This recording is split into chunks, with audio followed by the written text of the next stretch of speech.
때문에 뭐 몰라도 됩니다. 근데 다만 제가 목사로서 이제 부탁드리는 것은요, 여러분 기도 너무 어렵게 생각하지 마세요.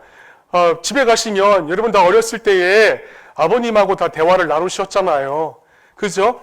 아빠 나 정말 쟤 때문에 힘들어. 아빠 나 쟤 정말 보기 싫어. 그거 그대로 그렇게 대화식으로 하면 되는 거예요. 너무 다 기도할 때에 우리 장로님처럼 기도를 하려고 그러니까는 위대하고 거룩하신 하나님 아버지, 오늘 말씀을 전하시는 담임 목사님의 머리 위에 영역을 7배나, 그러지 마세요. 누가 그렇게 기도해요? 그러니까 정직하게, 솔직하게 기도하시면 됩니다. 그럼 우리는 의미에서 우리는 식구예요. 그렇죠? 여러분, 우리는 함께 예배 드리는 겁니다. 맞습니까? 절 보세요. 이제 오후 예배인데. 절 보세요. 땅바닥에 100원짜리 안 떨어졌잖아요. 우리 함께 예배 드리는 자들이잖아요. 그런 의미에선 저도 예배를 드리는 자인가요? 안 드리는 자인가요? 저도 예배를 여러분들과 함께 하나님 앞에 드리는 자예요. 때문에 저는 예배 인도자가 아닙니다. 저 자꾸 왔다 갔다 하지 마. 신경 쓰니까 그냥 가운데 딱 놔둬. 내가 움직일게. 가운데. 방송실 가운데. 딱 내가 움직일게.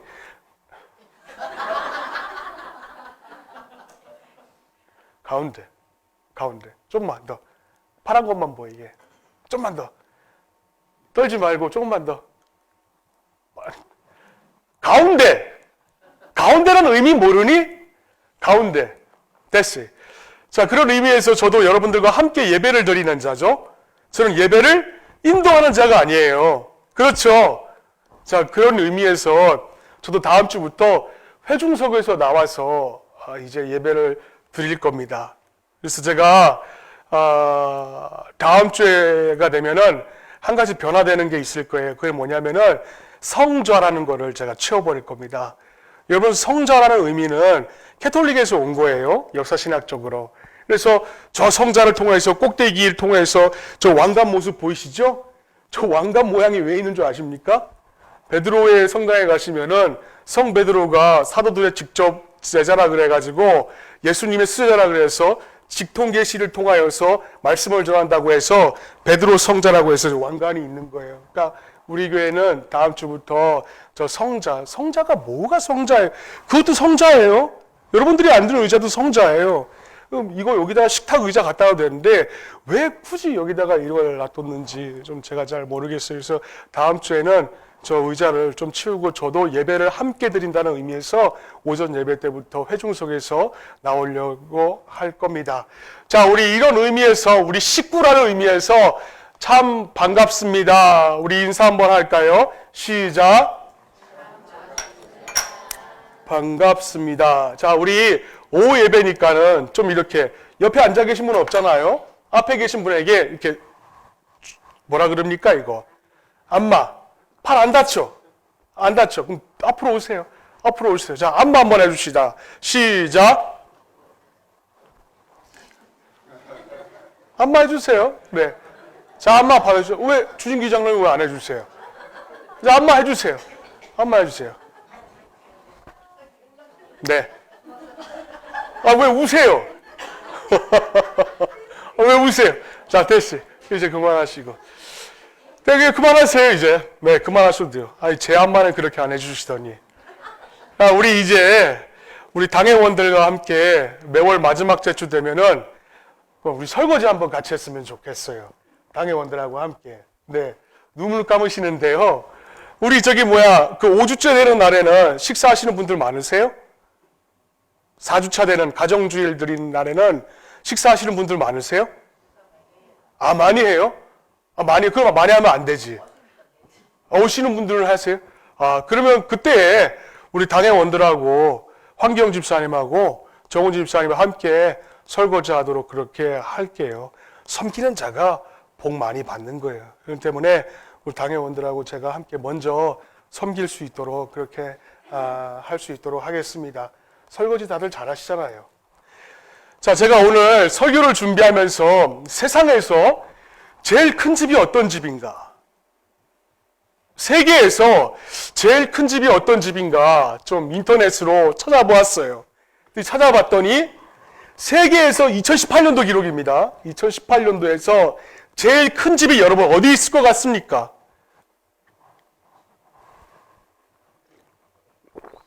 어디에 있을 것 같으세요? 아니에요. 뭐 뻑하면 미국이라 그래요. 또 뭐 뻑하면 뭐 중국이라 그래요. 절대 그렇지 않아요. 여러분 어디에 있을 것 같습니까? 세상에서 제일 큰 집이. 인도에 있어요. 인도에. 인도 못 살잖아요. 우리나라보다, 인도 가보셔서 알겠지만은 우리나라보다도 정말 후진국이 인도예요. 근데 그 인도에 뭄바이라는 곳에 가시면은 세상에서 제일 큰 집이 있다라고 그래요. 그 집의 주인이 누구인가? 이름도 정말로 참 특이해요. 여러분은 오늘 오전 예배 때 이름 특이한 분에 대해서 배웠죠? 누굽니까? 거반에 이럴 줄 알았어요. 이름이 뭡니까? 산발락과 또 도비야. 그 이름처럼 정말로 특이한 집주인인데 이름이 뭐냐면은 무케시 알바니. 무케시흐 알바니라는 자가 세상에서 제일 큰 집을 가지고 있다 그래요. 근데 제가 이렇게 구글에 들어가서 저는 그 사진을 보았는데 그 구글에 가서 그 사진을 보니까 그 집이요. 집이 아니에요. 집이 아니에요. 그냥 아파트 여러분 저 뭡니까? 그래, 우리 시골이니까. 럭키 전원 아파트 아시죠? 몰라요? 알잖아요. 거기 집도 가지고 계시면서 모른 척 하세요. 럭키 전원 아파트 전체가 다 집 한 채예요. 전체가 다 집 한 채이라고 생각하는 게 더 나을 겁니다. 그분의 그 무케시 알바니 흐의 집이 한화로 시가 얼마인가? 1조 1253억 원이랍니다. 1조 1253억 원. 공사비만 800억이래요. 공사비만. 그러니까 1조 1253억 원에서 공사비만 800억 빼고 나머지는 토지값 그리고 자재값 그런 거예요. 근데 더 놀라운 것은요.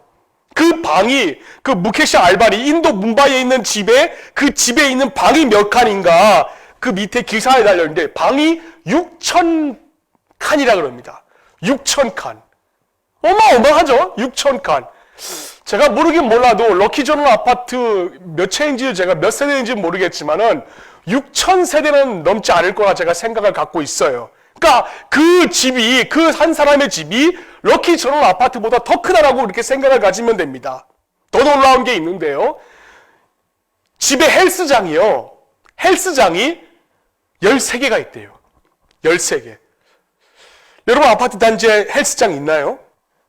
더군다나 수영장이 3개 있고요. 영화관, 그 멀티미디어 플렉스 같이 5D 이렇게 느낄 수 있는 영화관이 3개가 있다 그럽니다. 근데 제가 그 기사를 보고 정말 놀라운 게 뭐냐면은 저는 방이 6천 칸이다. 뭐 헬기장도 있어요. 헬기장이 있으면 뭐도 있습니까? 헬기도 있다라는 거예요.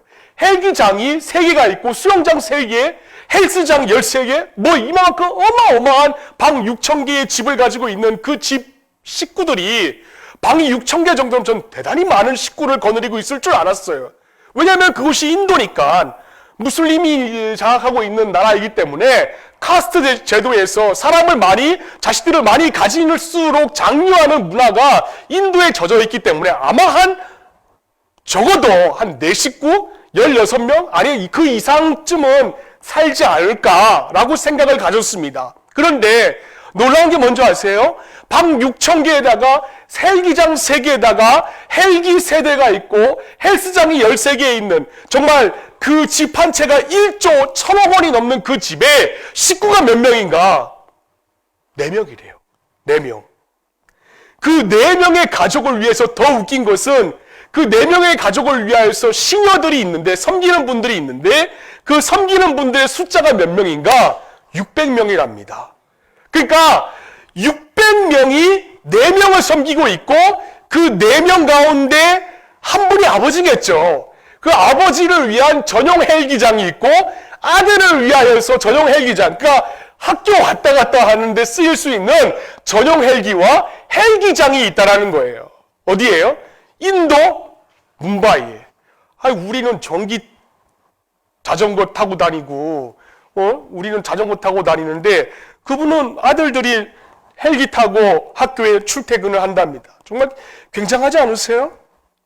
우리 저기 고아 지역에 살고 있는 여기 살고 계시는 분들, 구미 지역에서 제일 부자 동네에 살고 있는 분들이라서 별로 이렇게 아랑곳하지 않으시지만은 사실 저한테는 그 방 6천 개 줘도 유지비 때문에 살 수 없을 거예요. 여러분은 어떤가요? 살 수 있으세요? 방 2칸도 깨끗하게 치우지 못하는데 뭘 살 수 있겠어요? 6천 칸은 어떻게 허구한 날 청소를 할 거예요? 누가 무료로 준다고 해도 감당 안 될 겁니다. 여러분 어떠세요? 6천 칸 좋으세요? 김태자 권사님 6천 칸이요. 마음에 안 드십니까? 저도 6천 칸이면은 생각도 안 해봤을 거예요. 아마도 실현 불가능하다라고 생각해서 에이 말자! 라고 대답을 회피하는 것이지, 제가 가만히 생각해 보니까 방 6천 칸 주고 그만큼 유지비 준다라고 했을 때에 정말 싫은 사람이 누가 있을까? 박미자 집사님도 좋아하지 않으시겠어요? 네?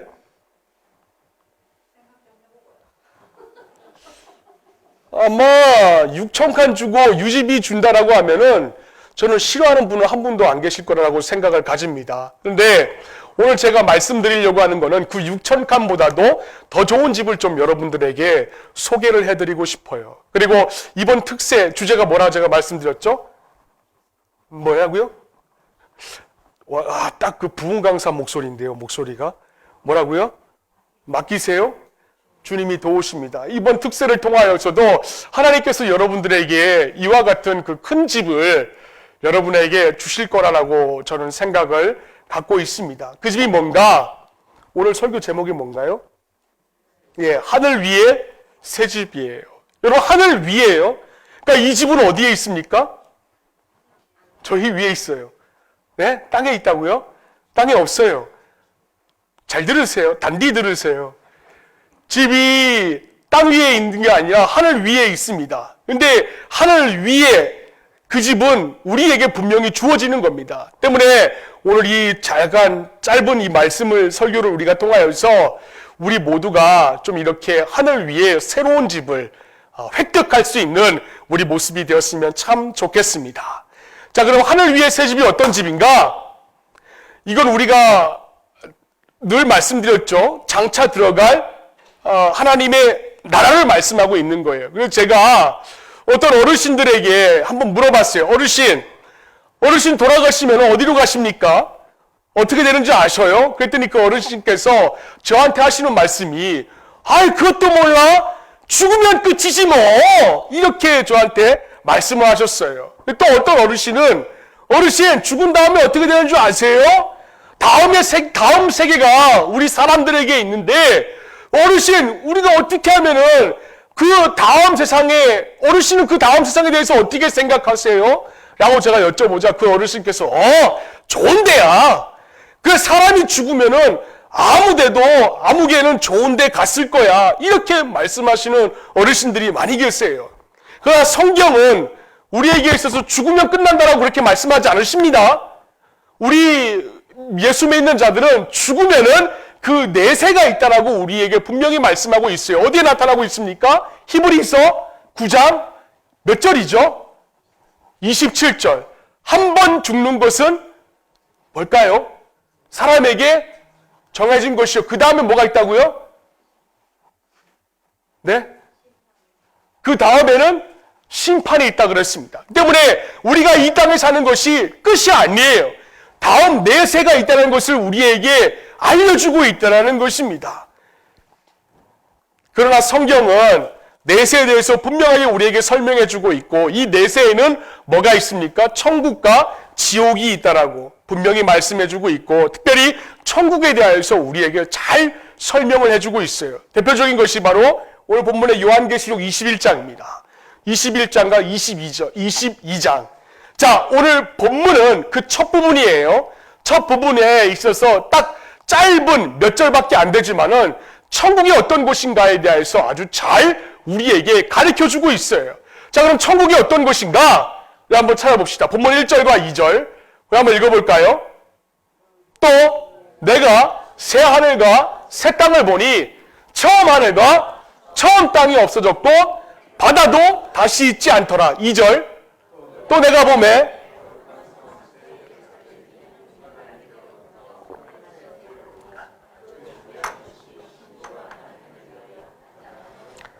아멘입니다. 자, 1절 우리 한번 말씀 봅시다. 1절. 여러분 성경책이죠. 내가 가지고 있는 성경책이 내 것이라면은 한번 밑줄 한번 쫙 한번 그어 보세요. 어디에 있냐면은 새 하늘과 새 땅의 새자. 새 하늘과 새 땅이에요. 여러분 새 자가 뭘 의미하는 것입니까? 헌 것이 아니고 새로운 것을 의미하고 있어요. 이 새롭다라는 단어는 형용사가 참 중요합니다. 이게 뭐냐면은 새롭다라는 거는 기존의 것과는 전혀 다르는 것이에요. 그래서 우리 양육반 하시고 또 새가족반 하신 분들은 잘 아실 거죠.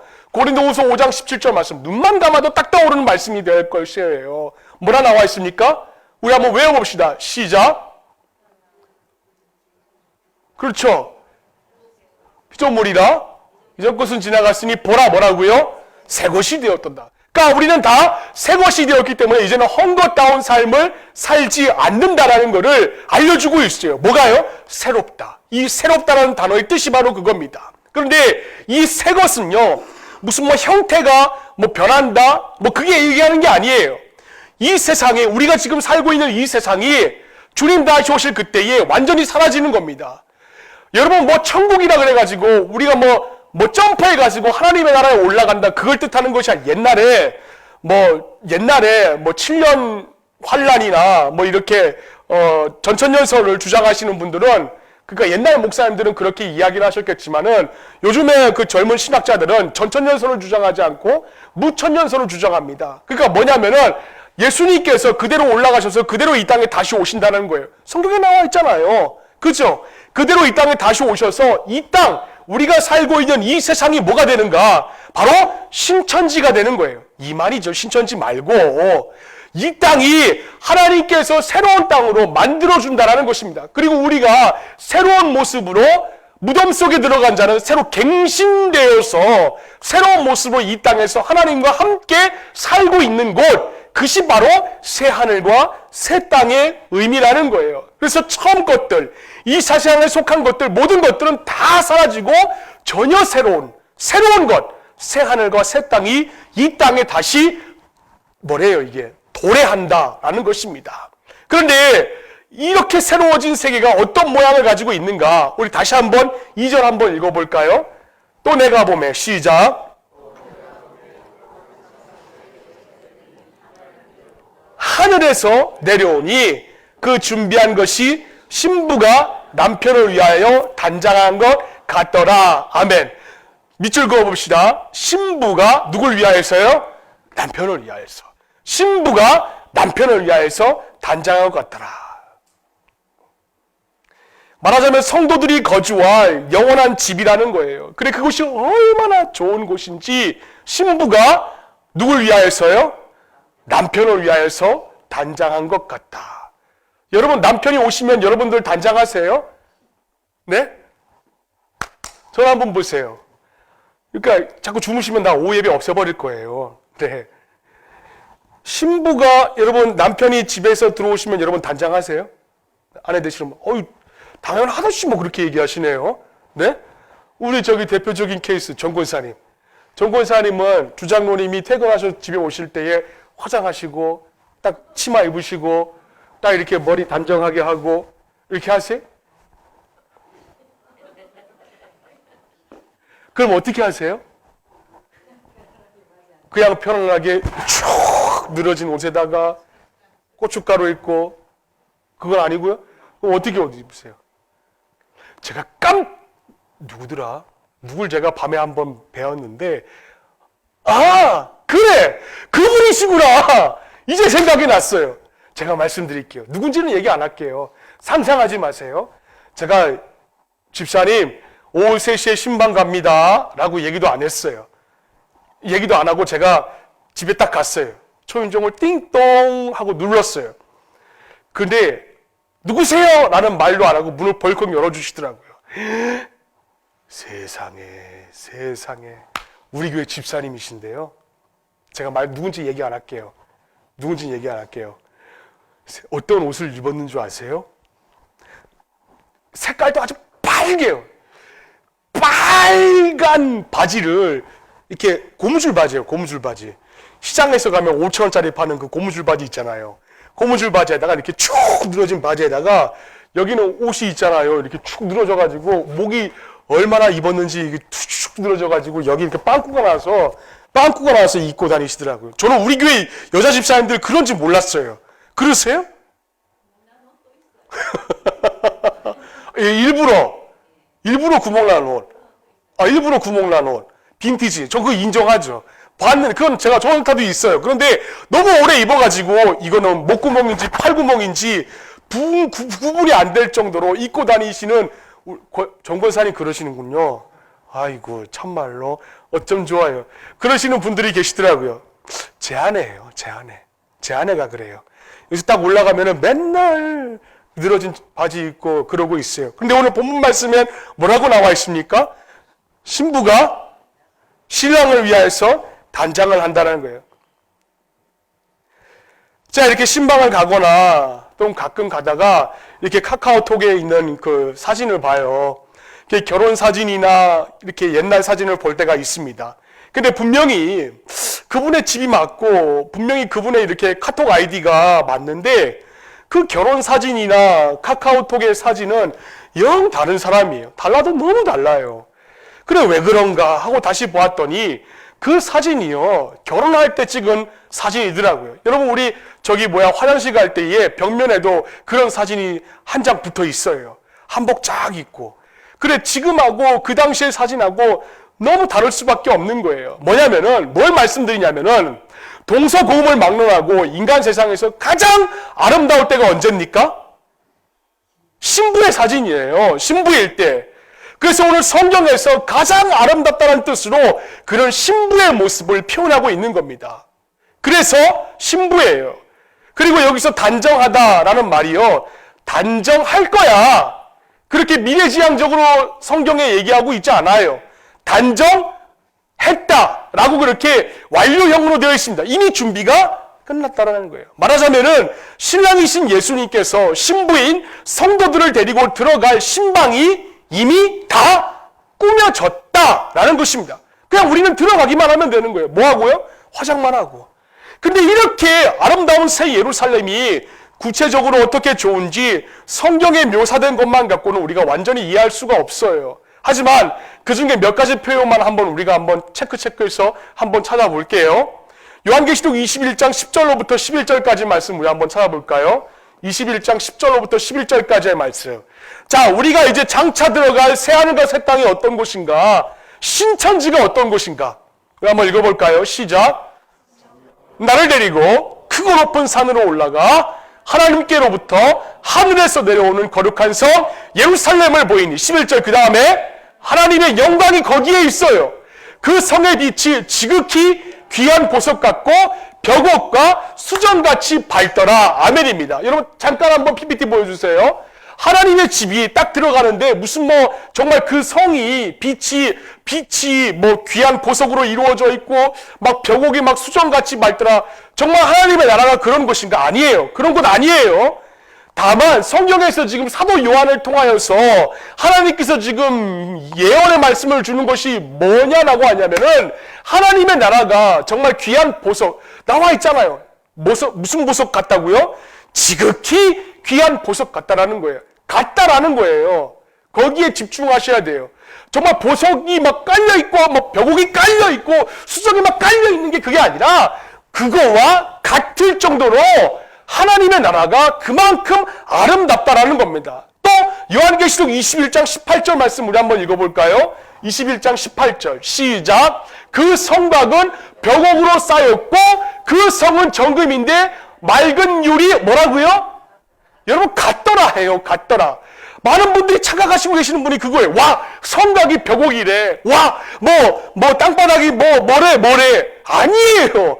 옛날 분들이 그러시는데 꼭 같더라. 그와 같이 천국은 아름답더라. 그걸 말씀하고 있는 거예요. 여러분 성경에서 얘기하고 있는 하나님의 나라는 다 그래요. 마지막으로 21장 21절 말씀 한번 읽어볼까요? 그 12문은 시작. 그 12문은 12진주니 각 문마다 한 개의 진주로 되어 있고 성의 길은 맑은 유리. 그 다음 뭐라 그랬어요? 그 가운데 뭐가 있습니까? 같은 같은이라는 단어가 있잖아요. 같은. 그러니까 그 성문이 정말 유리 같고 뭐 문마다 진주로 되어 있는데 그거와 같다라는 거예요. 그거와 같이 천국 막 빛나고 엄청나게 아름다운 곳이라고 말씀을 해주고 있는 거예요. 더군다나 여러분 뭡니까? 길이요. 길이 정금같이 막 번쩍번쩍거리니까는 새 예루살렘 성의 모든 것이 그 이상으로 우리가 생각할 수가 있는 거예요. 그러니까 천국이요. 여러분 보세요. 보석 같다. 벽옥 같다. 수정같이 맑고 빛나는 모습 같다. 유리같이 맑은 하나님의 나라다. 그리고 또 뭡니까? 길이 금과 같이 빛난다. 그러니까 그 하나님의 나라가 얼마나 아름답겠어요. 그렇죠? 그래서 많은 사람들이 여러분 그 하나님의 나라를 많은 그 종교인들이 찾아다닙니다. 세상에서 고행이나 또 뭐 어떤 남을 선행을 해주는 것을 통하여서 그 하나님의 나라를 찾을 수가 있지만 여러분 우리는 어떻습니까? 선행이나 어떤 고행을 통하여서 하나님의 나라를 찾을 수가 없다라는 것이에요. 오직 뭘로만요? 믿음으로만 하나님의 나라를 찾을 수가 있습니다. 그래서 많은 사람들이요, 이 세상에서 좋은 곳을 찾아다녀요. 말하자면은 이상형을 꿈꾸고 있습니다. 그 이상형을 뭐라 그래요? 유토피아라 그러죠. 근데 그 말의 본래 뜻이 그런 곳은 아무데도 없다라는 뜻이 바로 유토피아라고 합니다. 결국 이 세상에는 좋은 곳이 있어봤자 동해 바다이고 좋은 곳이 있어봤자 통영이고 좋은 곳이 있어봤자 잠깐 한때라는 거예요. 하지만 하나님의 나라는 어떤가? 3절 말씀 우리 한번 읽어볼까요? 3절 시작. 큰 음성이 나서 이르되 보라 하나님의 장막이 누구와 함께 있다고요? 사람들과 함께 있음에 누가? 하나님이 그들과 함께 계시리니 그들은 하나님의 백성이 되고 하나님은 친히 그들과 함께 계셨어. 아멘입니다. 우리 잠깐 한번 볼까요? 21장 3절 말씀. 자, 한번 봅시다. 21장 3절 말씀. 하나님, 세 번째 줄 한번, 여러분 성경책의 줄 한번 쫙 한번 그어보세요. 하나님이 누가 함께 있다고요? 그들과 함께 계시. 거기서 그들이 누구입니까? 그들이 누구예요? 두 번째 줄에 하나님의 장막이 사람들과 함께 있으며 저 사람들이 바로 우리들이에요. 우리들. 예수 믿는 자들, 예수를 영접한 자들, 바로 그들입니다. 그들이 하나님과 그들과 함께 계셔요.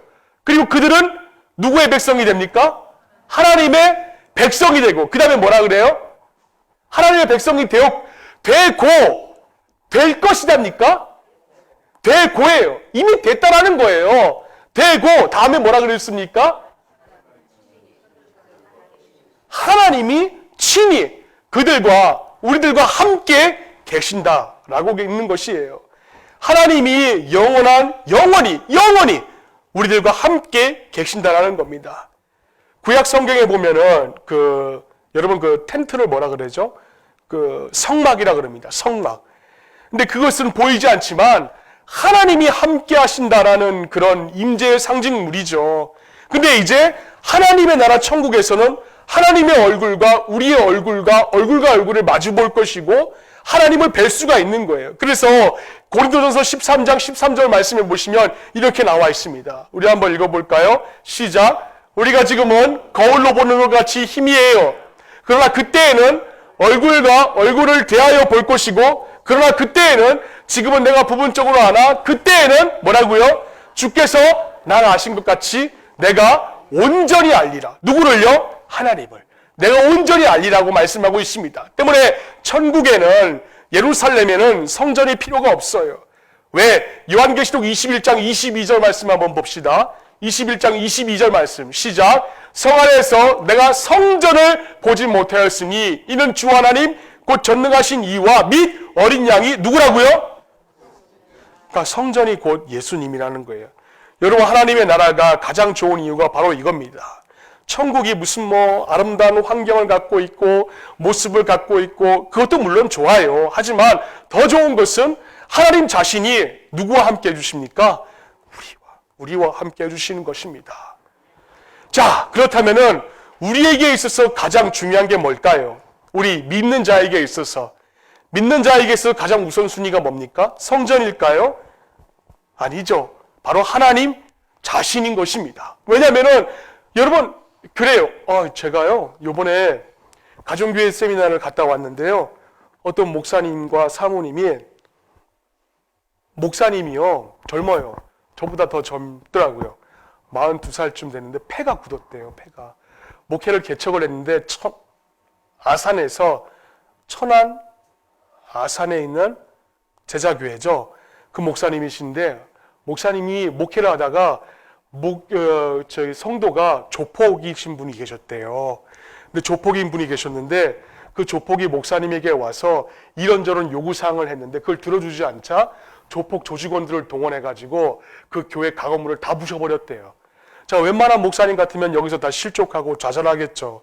근데 그 목사님이 그걸 인내하고 참다 보니까 폐가 굳어버렸대요. 그래서 숨을 한번 내쉬는데 그것이 새벽에 어려워가지고 너무 힘들어가지고 하나님께 기도를 했답니다. 하나님 나 좀 살려달라고. 그런데 하나님께서 마음에 어떤 감동을 줬냐면은 너 이틀 만에 죽을 거야. 그런 하나님의 음성을 들었대요.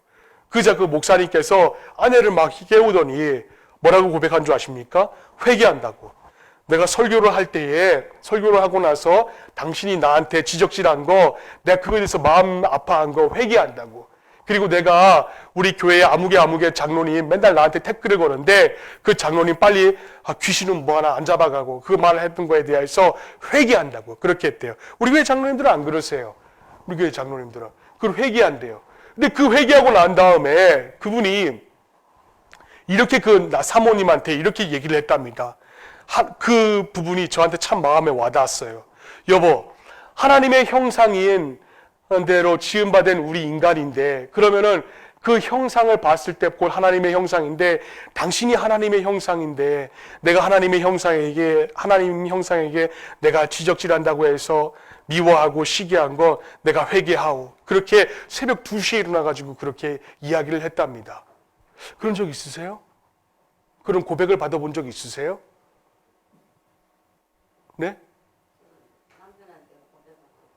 그러세요? 저 김태자 권사님께 물은 게 아닌데 전재경 권사님한테 제가 물은 건데 뜨끔하셨나 봅니다. 네, 어찌됐든 우리가 참 그런 것 같아요. 우리가 하나님의 형상으로 근데 어떤 고백이세요? 네? 어떤 고백이세요? 나중에 말씀해 주세요. 네, 우리가 참 그런 것 같아요. 우리가 하나님의 형상으로 지음받았는데 우리 안에 하나님만 모시고 살면 참 얼마나 좋을까 생각을 가져보았습니다. 그럼 참 우리가 이 땅에서 사는 동안에 있어서도 기쁨을 맛볼 수 있지 않겠는가. 그래서 초막이나 궁궐이나 내 주 예수 모신 곳이 그 어디나 뭐랍니까? 그 다음에 하늘나라라고 한 것 아닙니까? 그래서 4절 한번 봅시다. 자, 우리 한번 읽어볼까요? 시작. 모든 눈물을 다시는 애통하는 것이나 다시는 곡하는 것이나 다시는 아픈 것이 다시 있지 아니하리니 왜요? 처음 것들이 다 지나갔다. 아멘입니다. 무슨 말입니까? 이 세상에서 존재하는 모든 악한 것들, 고통스러운 것, 슬픈 것들 다 사라져 버렸다라는 사실이에요. 자, 그런데 4절 말씀 맨 끝에 보니까 뭐라 그랬습니까? 다 지나갔음 이러라. 이 지나갈 거예요? 지나갔다라는 건가요? 지나가고 있는 중인가요? 다 지나갔다라는 거예요. 끝났다라는 것입니다. 아무리 세상에서 잘 사는 사람도 이런 것들을 사실 다 경험해요. 어쩌면 좋은 꼴보다도 더 나쁜 꼴을 더 많이 보는 게 이 세상인지 몰라요. 그런데 그 모든 게 다 사라졌다라는 겁니다. 질병도 슬픔도 우리가 질병에 걸려도 슬퍼도 우리가 슬퍼도 슬퍼하지 않는 이유가 바로 여기에 있는 거예요. 왜? 주님은 우리의 눈물을 이미 다 씻어 주셨다는 겁니다. 하지만 우리가 이렇게 새로운 집에 들어가기 위해선 우리가 해야 될 게 있어요. 적용입니다. 7절 말씀 우리 한번 읽어봅시다. 시작. 이기는 자는 이것들을 상속으로 받으리라. 나는 그의 하나님이 되고 그는 내 아들이 되리라. 아멘입니다. 여러분, 우리가 하늘 위에 있는 새 집에 들어가기 위해서는 어떻게 해야 되는가? 이기는 자라고 했습니다. 이겨야 됩니다. 무슨 말인가? 신앙의 승리자이며 이 자들 이기는 자는 하나님의 자녀들인 거예요. 그럼 누가 하나님의 자녀라는 거예요? 누가 하나님의 자녀입니까? 요한복음 1장 12절 말씀해 보시면 예수 그리스도의 이름을 영접하는 자가 곧 하나님의 자녀라고 했습니다. 그러니까 무죄하신 하나님의 아들 예수 그리스도가 우리 죄를 대신하여서 대속의 십자가를 지셨다는 걸 믿는 모든 자가 하나님의 자녀다라는 것이에요. 그래서 요한복음 14장 16절 말씀 우리 한번 외워봅시다. 절 보세요. 한번 외워봅시다. 거기 자, 외워봅시다. 시작.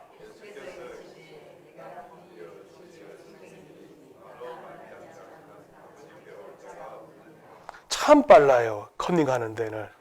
예수께서 이르시되 내가 곧 길과 아버지께로 올 자가 없다. 아멘입니다. 때문에 예수님 이외에는 아무런 길이 없다라는 거예요. 그자만이 하늘의 위에 새 집에 들어갈 수가 있다라는 겁니다. 하지만 그렇지 않은 자는 어떻게 됩니까? 못 들어가죠. 그래서 8절 말씀에 뭐라고 나와 있습니까? 우리 한번 읽어볼까요?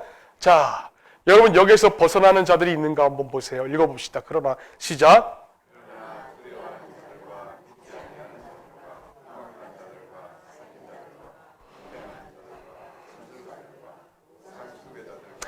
거짓말하는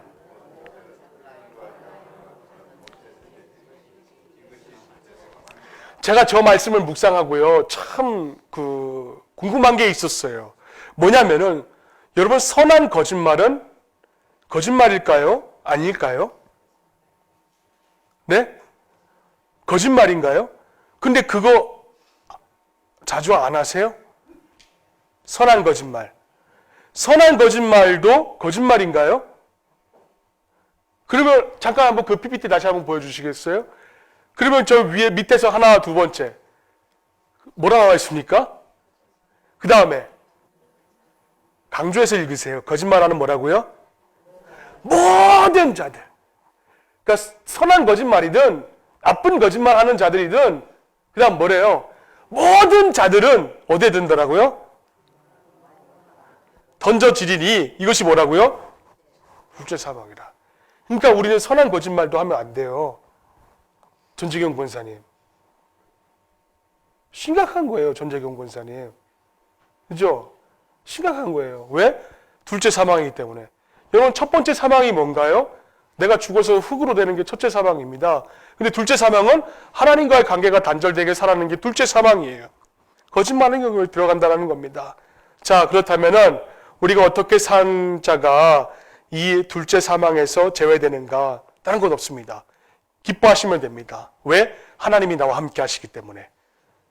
하나님이 나와 함께 하시기 때문에 우리가 이 땅에서도 천국을 경험하며 살 수 있는 자가 되어야 한다라는 거예요. 때문에 늘 기뻐하면서 이 한 주간 우리가 살아갈 수 있었으면 좋겠습니다. 우리 좌우 옆에 바라보시면서 한번 얘기 한번 해봐 주세요. 기뻐하십시다. 시작. 기뻐하십시다.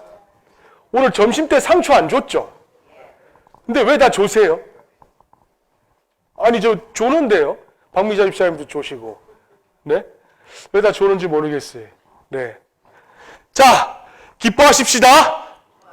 예, 한 주간 좀 힘들고 어려운 일이 있다 할지라도 기뻐하심으로 인하여서 우리 천국의 삶을 경험할 수 있는 이번 한 주가 되었으면 참 좋겠습니다.